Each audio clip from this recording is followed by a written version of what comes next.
여러분, 우리는 살아가면서 수많은 염려를 만나고 수많은 염려를 하며 살아갑니다. 아직 일어나지 않은 일을 미리 걱정하며 살기도 하고 이미 지난 일들을 다시 떠올리며 괴로워하며 살아갑니다. 우리 일상들은 언제부턴가 참 바빠졌습니다.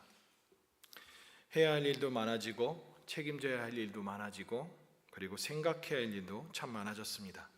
가정에서는 자녀 걱정들, 자녀들 진로, 그리고 단순히 아이들만 잘 키우면 되는 것이 아니라 그 아이 미래까지도 계획해줘야 되는 것이 부모들의 심정들입니다. 그리고 또한 직장인들은 어떻습니까? 그냥 단순히 열심히 일하면 되는 것 같지만 그러지 않고 승진을 또 염두에 놔야 되고 그리고 실적도 생각해놔야 됩니다.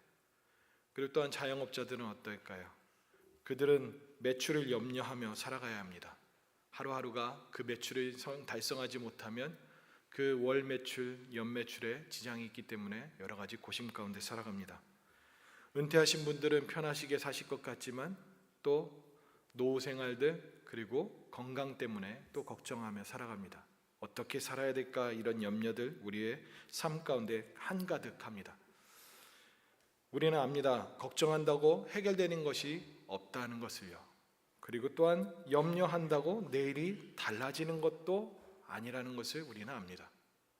그런데도 우리는 항상 염려의 그 마음에 우리는 쉽게 그리고 우리가 쉽게 놓여지면서 살아가고 있습니다. 원하지 않는데도 걱정이 생각 속으로 들어옵니다. 기도하려고 무릎 꿇고 마음을 먹으면 그 머릿속에서는 또 계속 염려의 관심들로 이렇게 방향이 흐트러지기 시작합니다. 그게 우리의 일상들입니다. 그런데 더 큰 문제가 있습니다. 이 염려를 하는 것이 문제가 아니라 이 염려를 하는 것이 당연하다 여기는 삶입니다. 이상하다고 여기지 않는 것입니다. 즉 오히려 걱정 없이 사는 사람이 어디 있어 라는 말들로 그리고 또한 요즘 같은 세상에 불안하지 않으면 이상하다라는 그 논리로 그리고 또한 책임감이 있는 사람이라면 당연히 염려할 수밖에 없지라는 그런 말들로 우리는 설득을 합니다. 그런데 이 마치 염려하는 삶이 오히려 정상적인 것 같이 보여지기까지 합니다. 그런데요, 이 염려하는 삶 이것이 당연한 듯 여겨지고 그냥 일상생활로 여겨지면 어떤 논리 가운데 갇히게 되냐면 불안해하지만 성실한 사람처럼 보이고 걱정해야지만 현실 감각이 있는 사람처럼 여겨지고 그리고 또한 평안해 보이면 세상 물정 모르는 사람처럼 또 오해를 사기도 합니다. 그런 것처럼 요즘 시대는 염려는 오히려 당연한 것 같이 여기기까지 합니다. 그런데 오늘 본문 말씀은 우리에게 다른 이야기를 해줍니다. 다른 길을 보여줍니다. 6절 말씀 한번 보실까요? 6절 말씀 첫 번째 절에서 얘기하기를 아무것도 염려하지 말라라고 표현합니다. 아무것도 염려하지 말래요. 문제가 없을 때만 염려하지 말라라는 말이 아닙니다. 바울 사도가 이렇게 편지하고 메시지를 전하는 것은 그 위치, 그 상황이 어떤지 아십니까? 바울 사도가 염려가 없을 때 이 말을 했을까요? 아닙니다. 바울 사도는 감옥 속에서 이 편지를 쓴 겁니다.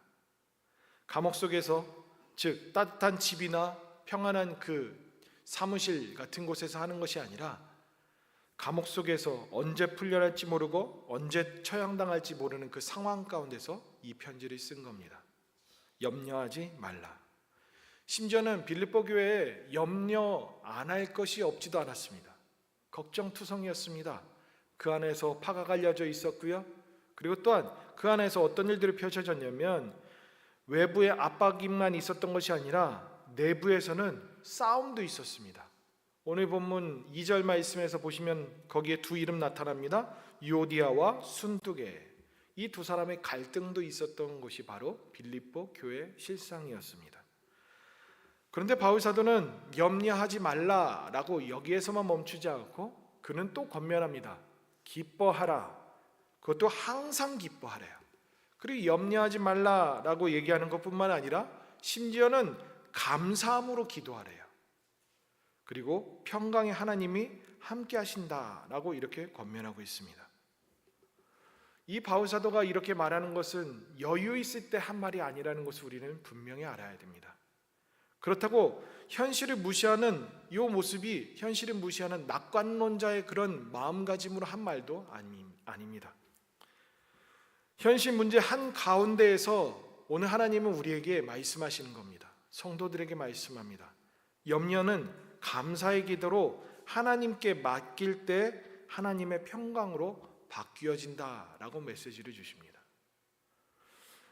그런데 바울은 염려하지 말라라고 권하기에 앞서서 여러 이야기를 또 해주고 있습니다.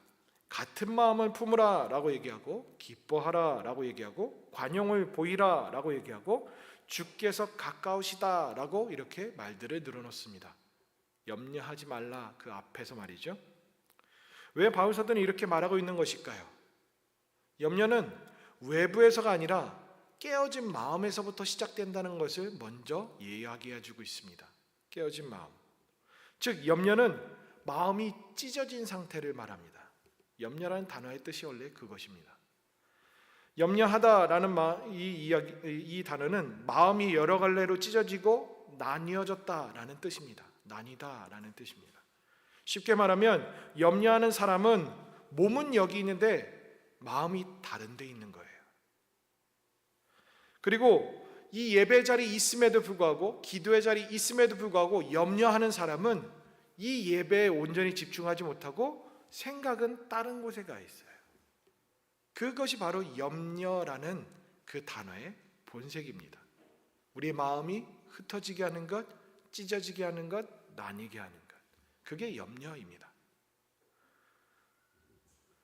청교도 신학자는 이렇게 얘기했습니다. 토마스 왓슨이라는 사람이 염려는 흔들 의자와 같다.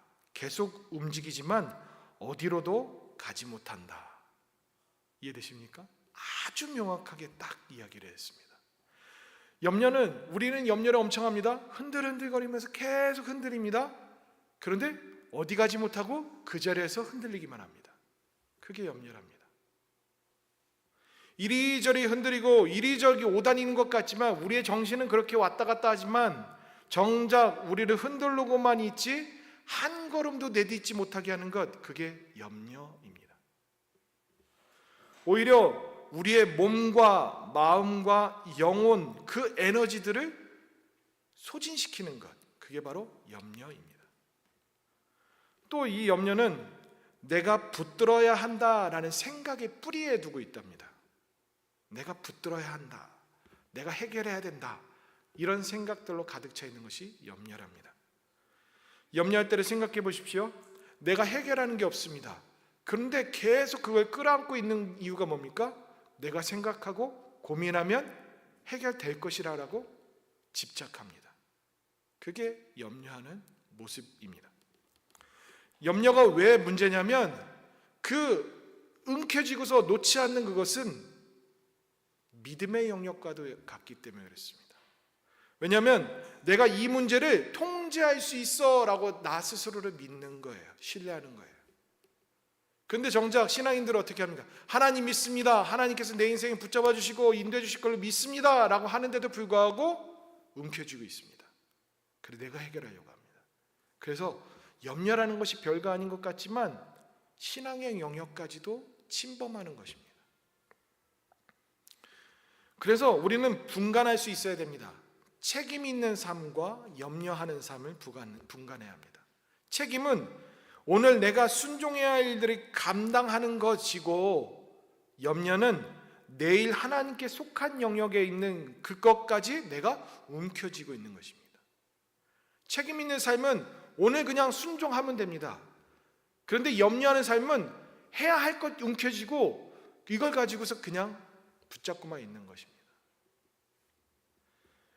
그래서 염려는 감정의 문제인 것 같은 줄 알았는데 신앙의 영역까지 나아가는 것입니다.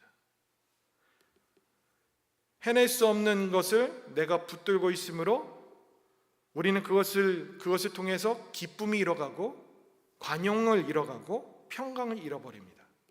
작은 말 한마디에 우리가 상처를 입고 사소한 말에 예민해지고, 그리고 다른 사람들이 품어야 할 그 여유가 점점 사라지게 됩니다. 왜요? 염려 때문에. 그렇다면 어찌 해야 할까요? 우리는 어떻게 해야 할까요?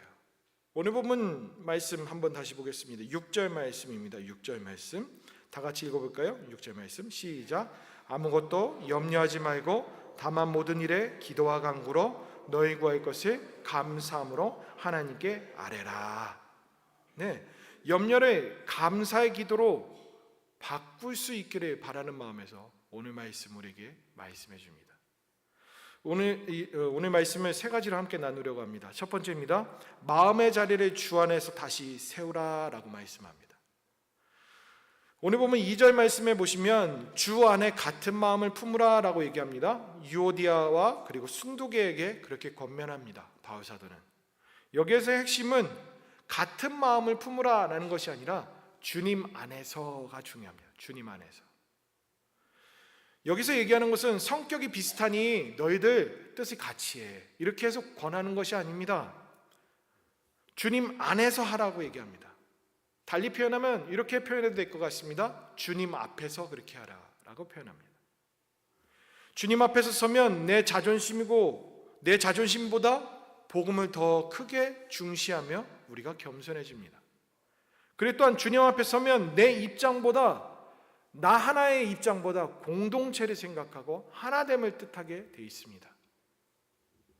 그게 주님 앞에 섰을 때 말입니다. 그렇다면 갈등의 해결은 먼저 누군가가 잘하고 누군가가 밑으로 낮아지고 하는 그것이 해결되는 것이 아닙니다. 오히려 주님 앞에 다시 섰을 때 그 첫걸음이 시작되어진다는 것을 말씀해 주고 있습니다. 바울 사도는 연이어서 계속 말씀합니다. 4절 말씀입니다. 주 안에서 항상 기뻐하라. 내가 다시 말하노니 기뻐하라. 이 말을 언제 했다고요? 감옥에 있는 그 상황에서 이 말을 한 겁니다.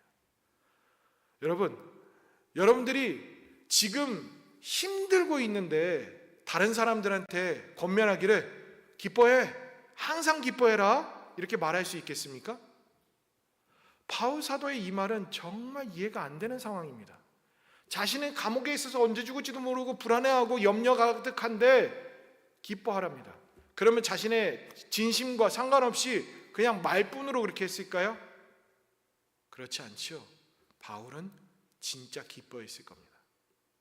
바울 사도는 진짜 자신이 감옥 속에 있지만 그럼에도 불구하고 기쁨이 충만했기 때문에 이 빌립보서 쓰는 곳곳에서 기쁨에 대해서 이야기를 해주고 있는 것일 겁니다.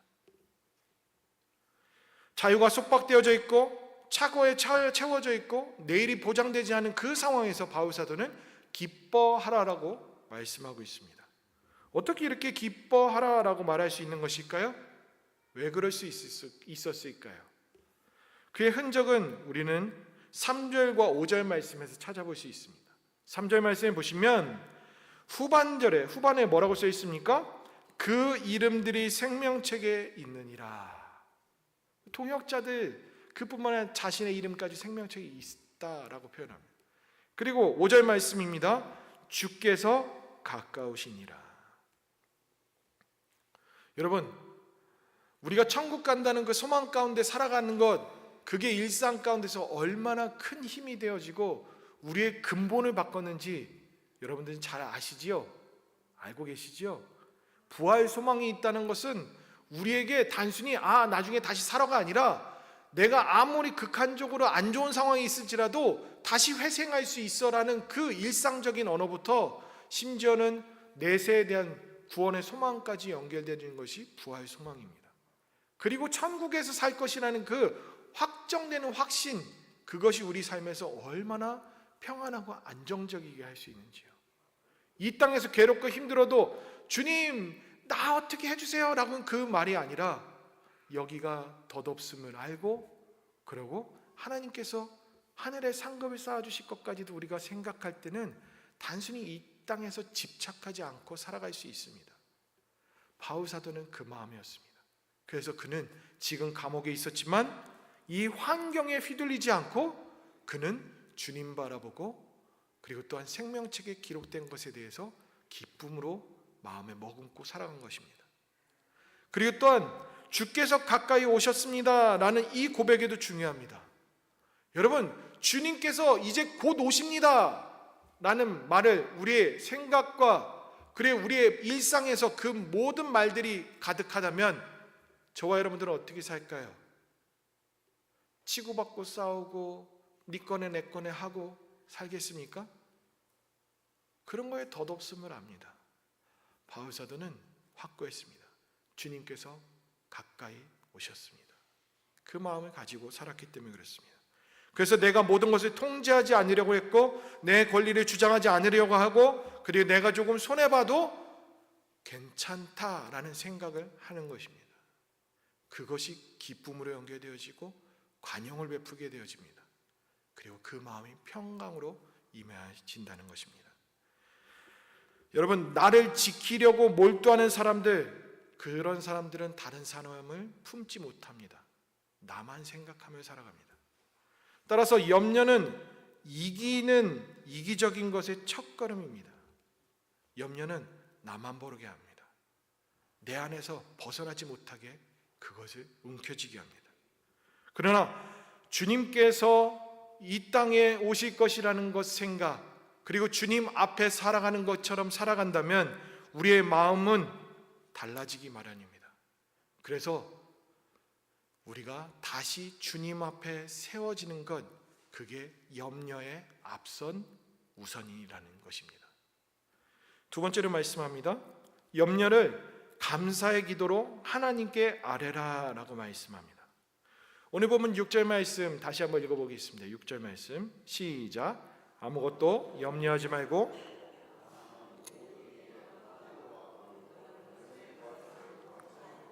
아뢰라.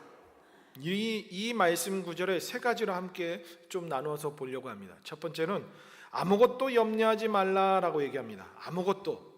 여기에서 중요한 것은 아무것도 염려하지 말라입니다. 엄밀히 얘기하면 염려하는 것을 전혀 하지 말라는 것입니다. 큰 것, 작은 것 따지면서 이건 염려되고 작은 것들은 염려 안 해도 돼. 이런 것이 아니라 크거나 작거나 상관없이 다 염려하지 말라고 얘기해 줍니다. 19세기에 영국에 고아 수천 명을 기도로 먹이고 입히고 보살피었던 한 인물이 있습니다. 조지 뮬러. 우리 잘 알 것입니다. 그 조지 뮬러가 그 쓴 일기들에 보면 놀라운 장면들이 있습니다.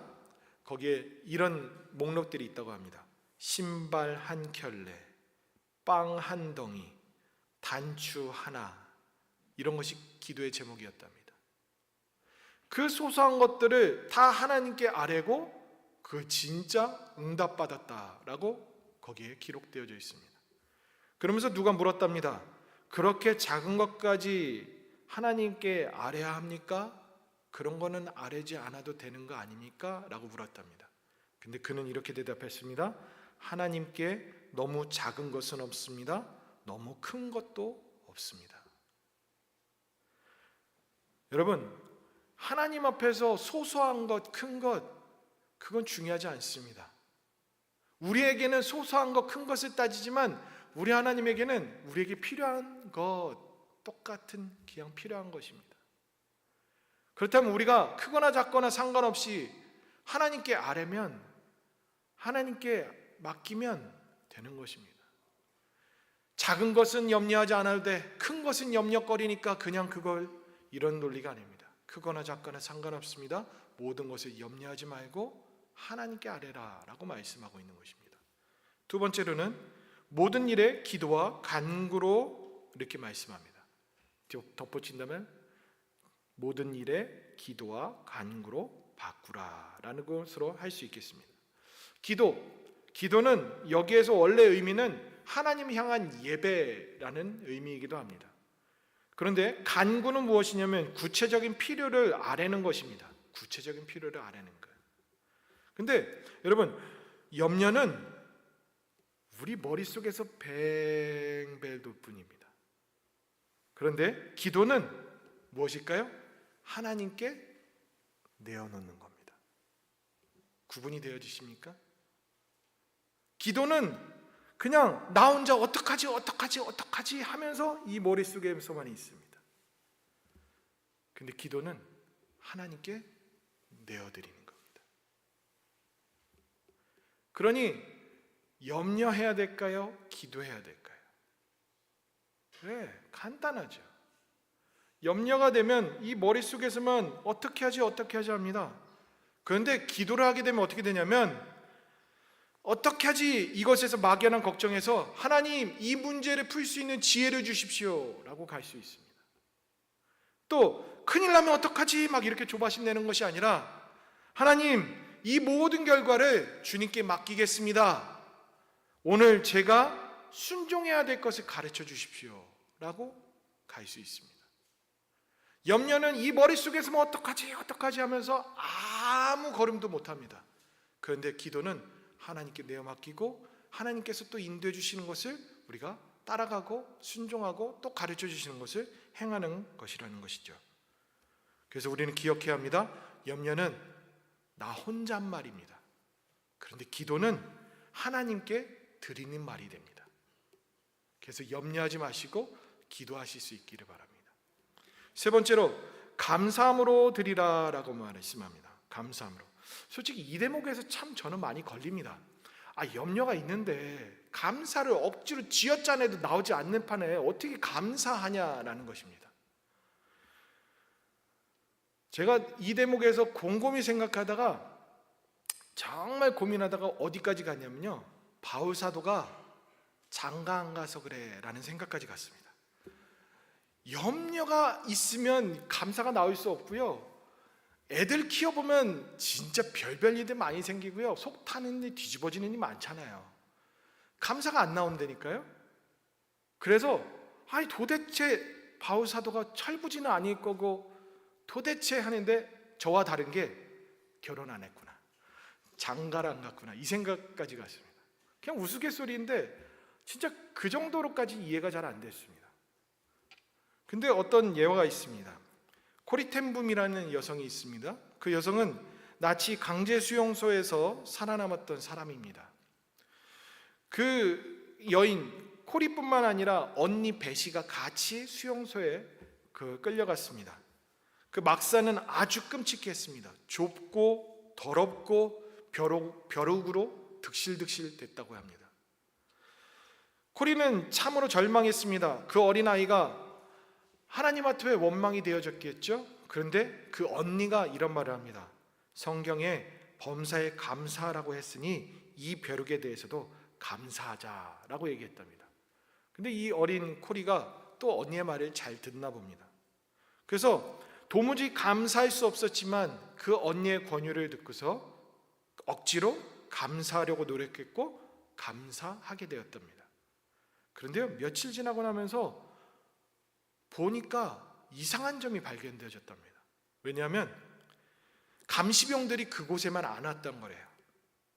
그러니까 그 사람들이 안 왔던 이유를 알게 됐는데, 벼룩이 득실득실거리니까 그 감시병들이 올 생각들을 안 하고 그냥 방치해뒀대요. 그랬더니 그 안에서는 어떤 일이 펼쳐졌냐면 성경을 읽고 예배를 드리고 찬송을 하고 그렇게 보냈답니다. 그 원망스럽기만 했던 그 벼룩이 하나님께서 막아주시는 보호막 같은 역할이었다라고 고백하는 그것을 알게 되었습니다. 여러분, 감사는 답을 알고 표현하는 것이 아닙니다. 감사는 답을 모르지만 하나님께서 일하고 계심을 믿고 드리는 신앙의 고백입니다. 감사는 믿음하고도 같습니다. 우리의 실체가 있는 그것을 보았다고 믿는 것이 아니라 본 건 본 거죠. 그런데 보지 않은 것을 우리가 본 것처럼 고백하는 것, 그게 믿음이죠. 그것처럼 감사도 그렇습니다. 하나님께서 지금 일하시지 않으셨지만 일하실 것을 믿고 신뢰하면서 하나님 감사합니다 라고 고백하는 것, 그게 감사랍니다. 아직 길이 보이지 않지만 지금까지 인도하신 하나님의 은혜에 감사합니다 라고 고백할 수 있는 것, 그것이 우리 신앙 있는 자들의 모습이라는 것입니다. 감사는 염려를 금방 없앨 수는 없습니다. 그런데 감사는 염려가 마음을 빼앗아가지 못하도록 만든답니다. 감사는 우리의 마음을 지켜준답니다. 하나님을 향한 그 마음, 그것을 지켜준다라고 말씀합니다. 염려 속에서 문제만 보지 말고 우리의 시선과 관심을 하나님께 둘 수 있기를 바랍니다. 그랬을 때 감사가 우리 입 밖으로 뱉어진다라는 것입니다. 세 번째로 하나님의 평강이 마음을 지키신다라고 말씀합니다. 오늘 본문 7절 말씀 한번 보실까요? 7절 말씀 다 같이 읽어보겠습니다. 시작. 모든 지각이 뛰어난 하나님의 평강이 그리스도 예수 안에서 너희 마음과 생각을 지키시리라. 6절에서 말씀하고 있어요. 아무것도 염려하지 말고 다만 모든 일에 기도와 간구로 너희 구할 것을 감사함으로 하나님께 아뢰라 라고 얘기하면서 처음에 7절에서 얘기하기를 그리하면이라고 되어 있습니다. 그리하면. 여기서 반전이 일어납니다. 그리하면. 근데 여기서 오해하면 안 됩니다. 하나님의 일하심 가운데서 거기에는 질서가 있습니다. 하나님께서 얘기하십니다. 구약에서도 수도 없이 얘기합니다. 너희들이 순종하면 복을 받을 것이고 라고 얘기하는 것처럼 여기에서 너희가 그리하면 그렇게 얘기합니다. 이 말은 단순히 거래 계산의 관계가 아닙니다. 내가 이렇게 했으니까 하나님 나에게 주실 거야. 이것을 자칫 살면 생각하면 기도하는 데도 그렇습니다. 하나님 제가 열심히 봉사했잖아요. 그러면 하나님 복 주셔야죠 라는 따짐으로 갑니다. 신앙생활은 그렇지 않습니다. 이미 우리가 은혜를 받았고 그것의 보답으로 우리가 봉사를 하고 섬기는 것이지 내가 하니까 하나님 뭐 주세요 뭐 주세요 따박따박 따질 만한 항목들을 세워놓는 것이 아닙니다. 기도도 그렇습니다.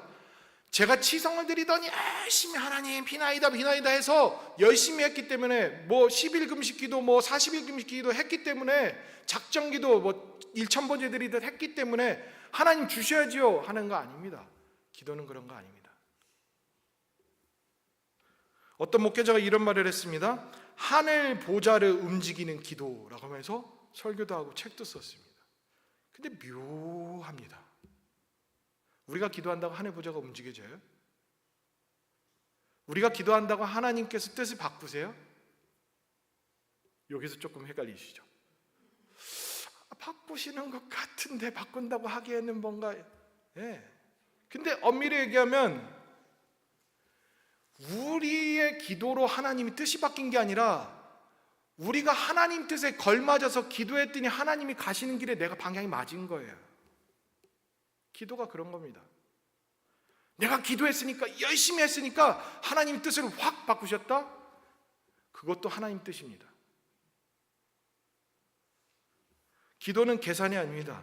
하나님은 우리의 상황에 따라서 휘둘리시는 분이 아닙니다.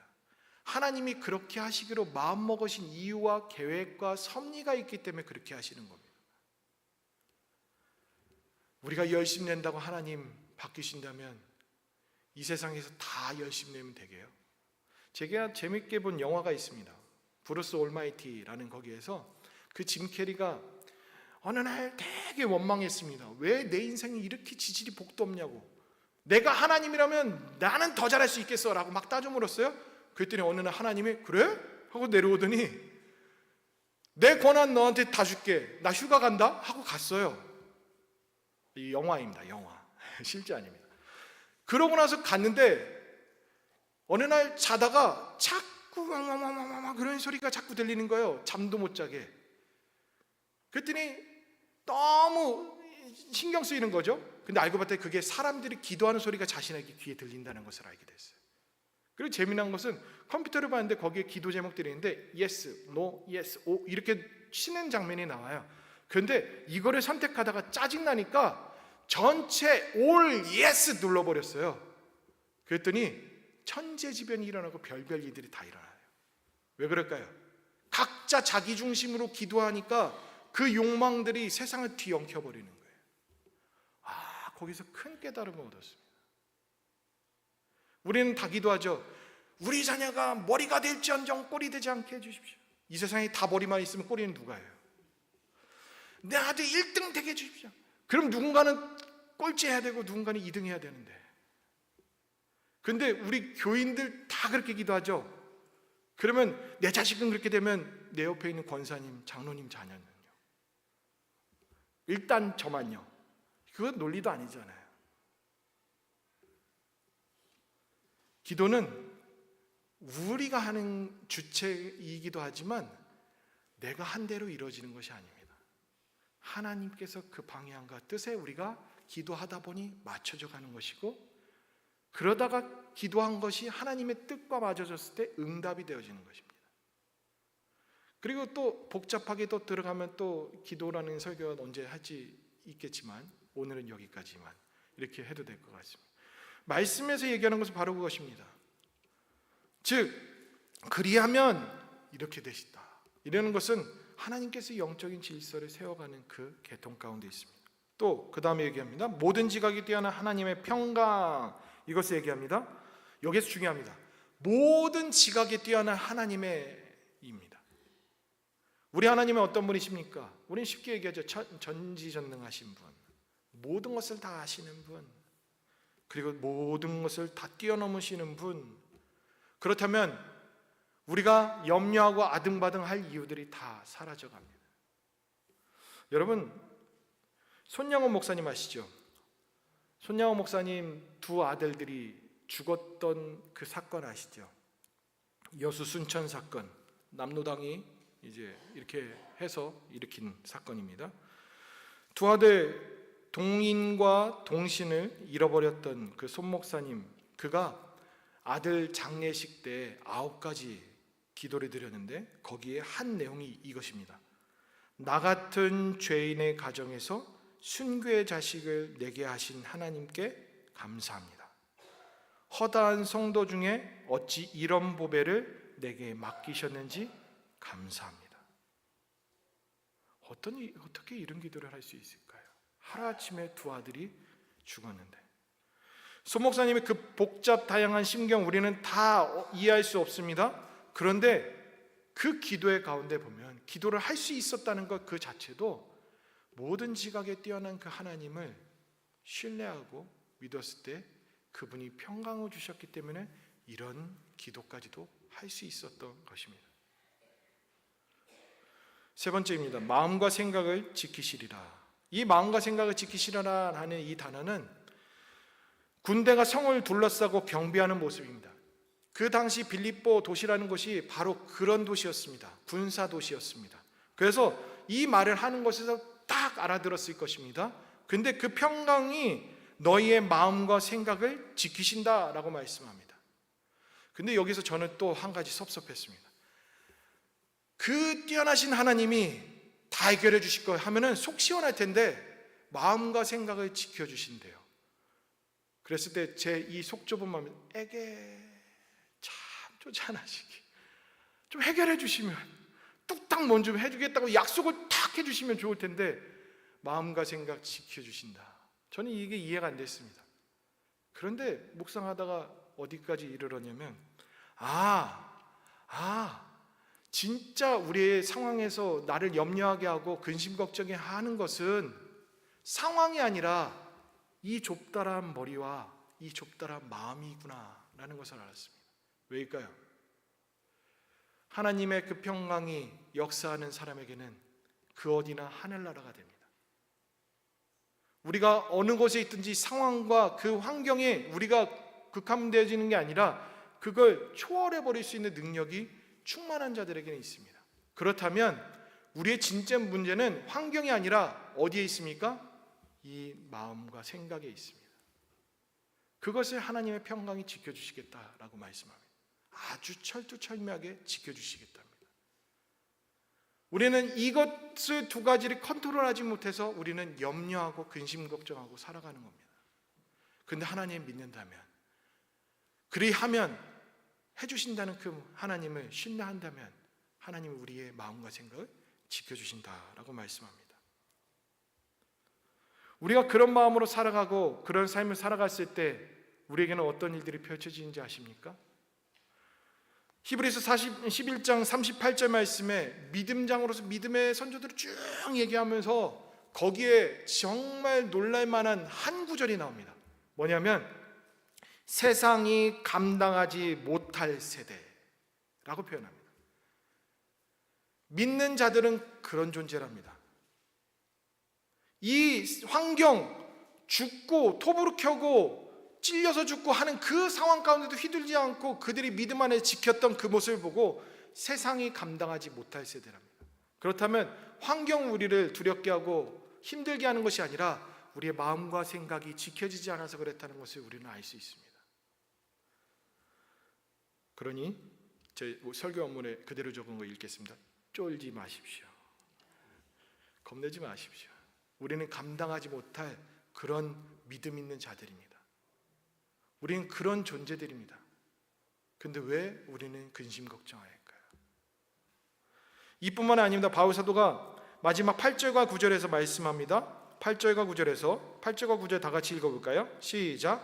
끝으로 형제들아, 무엇에든지 참되며 무엇에든지 경건하며 무엇에든지 옳으며 무엇에든지 정결하며 무엇에든지 사랑받을 만하며 무엇에든지 칭찬받을 만하며 무슨 덕이 있든지 무슨 기름이 있든지 이것을 생각하라. 너희는 내게 배우고 받고 듣고 본바를 행하라. 그리하면 하나님의 평강의 하나님이 너희와 함께 계시리라. 여기에서 중요한 것은 뭐냐면 평강을 주시겠다, 지켜주시겠다 하는 것으로 끝나면 안 된다는 것입니다. 그 다음에 무엇이든지 보고 듣고 한 것을 행하랍니다. 그러면 마지막에 그리하면 평강의 하나님이 너희와 함께 하신다라고 말씀하고 있습니다. 하나님 평강 딱 주고 네 알아서 살아, 아닙니다. 평강을 줘놓고 그렇게 살아가는 자들에게 함께 하신다라고 말씀합니다. 그 자들과 함께 한다는 이 하나님의 약속 우리의 마음에 새겨진다면 저와 여러분들은 당당하게 살아갈 수 있을 것이고 주눅들지 않게 살아갈 수 있을 것이고 이렇게 막 움켜쥐면서 우리가 그렇게 살아가지 않을 것입니다. 성도의 평강은 감정의 요 차원의 얘기가 아닙니다. 실제입니다. 하나님께서 함께 하시기 때문에 하나님께서 우리와 동행하시는 삶이기 때문에 우리의 믿음과 담대함은 실제로 나타나게 되어집니다. 그것을 기억하며 살아가실 수 있기를 바랍니다. 마지막 결론을 맺겠습니다.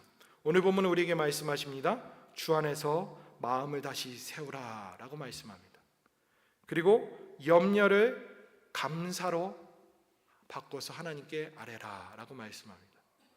그리고 마음과 생각을 믿음으로 채우고 보고 배운 대로 행하라 라고 말씀합니다. 그러면 평강의 하나님께서 우리와 함께 하신다라고 말씀합니다. 여러분, 염려하는 삶이 아니라 나 혼잣말로 아등바등하며 사는 것이 아니라 하나님께 내어드리고 하나님께 맡기시고 하나님을 신뢰하시며 살아가는 저와 여러분들 될 수 있기를 바랍니다. 우리 오늘 함께 나눈 말씀 생각하시면서 기도하시겠습니다. 하나님, 오늘 이 말씀이 우리의 삶에서 흔들리지 않는 기둥과 같이 역사되어지게 하여 주옵소서. 그래서 언제나 우리의 삶에서 옹졸하게 살아가며 아등바등 살아가며 염려투성이로 살아가는 것이 아니라 내가 염려로만 그냥 제자리 걸음하는 것이 아니라 하나님께 내어드리고 하나님을 향해서 더 행동하고 나아가며 하나님께서 우리의 삶을 이끌어 가시는 그 한 걸음 한 걸음을 내딜 수 있도록 인도하여 주옵소서. 그래서 항상 기뻐하게 하시고 항상 다른 사람들에게 관용을 베풀게 하시고 그리고 다른 사람들에게 베풀며 살아가며 다른 사람들이 감당하지 못할 만큼 세상이 감당하지 못할 만큼 믿음 가운데서 굳건하게 살아가는 믿음의 백성들 될 수 있게 해주십시오 라는 마음으로 이 시간 다 같이 함께 기도하며 나아가겠습니다. 함께 기도하시겠습니다. 살아계신 하나님, 우리의 삶 가운데서 하나님을 떠올립니다. 하나님을 의지합니다. 하나님, 우리의 삶에서 염려와 가득한 삶을 살아갑니다. 어떻게 해야 될까? 어떻게 하지? 아등바등하며 살지만 그것을 감사하는 마음으로 기도하게 하여 주옵소서. 하나님께서 이끌어 가실 것을 신뢰하는 마음으로 기도하게 하여 주옵소서. 하나님께서 모든 것들을 예비해 놓으시고 인도하신다는 마음으로 살아가게 하여 주옵소서. 그래서 우리의 삶이 단지 지금의 제자리 걸음하는 것이 아니라 하나님을 향한 그 방향으로 나아갈 수 있게 하여 주시옵소서. 그래서 하나님 뜻하심을 알게 하시고 하나님이 역사하시는 것들을 신뢰하며 나아가게 하여 주옵소서. 그랬을 때 주변을 돌아보게 하시고 그리고 한 마음 같은 마음으로 모두가 힘이 쓰게 하여 주시옵시고 그 마음을 품음으로 모두가 함께 기뻐하게 하시고 모두가 나 관용하게 하시고 모두가 다 주님의 평강 가운데 살아가게 하여 주시옵소서. 아버지 하나님, 우리의 삶의 모든 것들을 하나님께 내어맡기는 그 마음으로 살아갑니다. 언제나 하나님 나라에 살아가는 것처럼 평강을 이룰 수 있도록 인도하시며, 내가 할 수 없는 것을 계산하며 아등바등하는 것이 아니라 하나님께서 모든 것들이 예배해 놓으신 것들을 은혜 가운데서 누리며 살아가는 저희들 되게 하여 주시옵소서. 아버지 하나님, 우리의 정말 나약한 심령들 붙잡아 주옵소서. 믿음 가운데서 믿음으로 나가게 하시고, 하나님께 내어드림으로 하나님께서 일하실 것들을 기대하는 마음으로 살아가게 하여 주옵소서. 하나님, 우리가 염려에 가득한 삶이 아니라 주님의 평강으로 가득 채워진 삶을 살아갈 수 있도록 은혜를 베풀어 주시옵소서. 살아계신 하나님, 살아 역사하시는 하나님, 우리는 제자리 걸음하는 것 같은데 하나님은 항상 우리를 인도하셨습니다. 우리는 어떻게 하지 하며 염려만 하고 살았는데 하나님께서는 기다리고 계셨습니다. 하나님, 내 머릿속으로만 혼잣말 하는 것이 아니라 하나님께 내어드리는 말을 할 수 있도록 인도해 주시고, 하나님께 내어드렸을 때 하나님께서 풀어가 주시고 하나님께서 역사해 주옵소서. 그래서 이것 때문에 옹졸한 마음으로 주변을 돌아보지 못하고 나만 가득한 인생을 살아가는 것이 아니라 주변을 관용을 베풀며 함께 기뻐하며 함께 같은 마음을 품으며 살아가는 저희들 되게 하여 주옵소서. 그래서 하나님 기뻐하시는 것들을 위해서 함께 이뤄가게 하시고, 그 생명책에서 같은 동역자들로 같은 이름들이 같이 있을 수 있는 그런 관계가 되어질 수 있게 하시고, 우리의 삶 가운데 하나님의 평강이 우리를 지켜주시고, 그 평강이 우리와 동행하시는 하나님 역사하심에 따라서 결실이 맺어질 수 있도록 은혜를 베풀어 주시옵소서. 하나님, 또 예배당에 있을 때 우리들의 평강으로 이끌어 주시지만 또 발걸음을 내디디면 또 우리의 마음은 불안함으로 엄습해옵니다. 하나님, 우리의 마음과 생각들을 지켜보아 주옵소서. 이 좁다란 생각, 이 좁다란 마음, 할 수 없는 것을 인정하게 하시고, 그래서 하나님께 기대게 하시고 하나님께 모든 것들을 내어 맡길 수 있는 지혜로운 자들 될 수 있도록 은혜를 베풀어 주시옵소서.